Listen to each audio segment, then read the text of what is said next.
Друзья, салям и самисес. Меня зовут Алсу. Это канал «Татарский вперед». И здесь мы вместе изучаем татарский язык.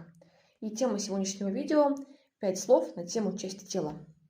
По-татарски голова будет баш. Голова – это баш. Глаз – это будет күз. Мы уже умеем делать множественное число. Глаза – это күзляр. Күзляр. Следующее – волосы – это щащ. Волосы – это щащ. Рука – кул. Множественное – куллар. А если немножко подзабыли эту тему, смотрите видео, где я обучаю, как говорить во множественном числе. И последний палец будет бармак. Если пальцы, то бармаклар.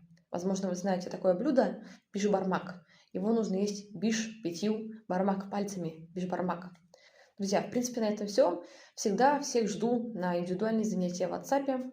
Мы в онлайн-трансляции вместе со мной выучим татарский язык с абсолютно любого уровня. Если вы только начинаете, продолжаете или хотите практиковать язык, но вам не с кем.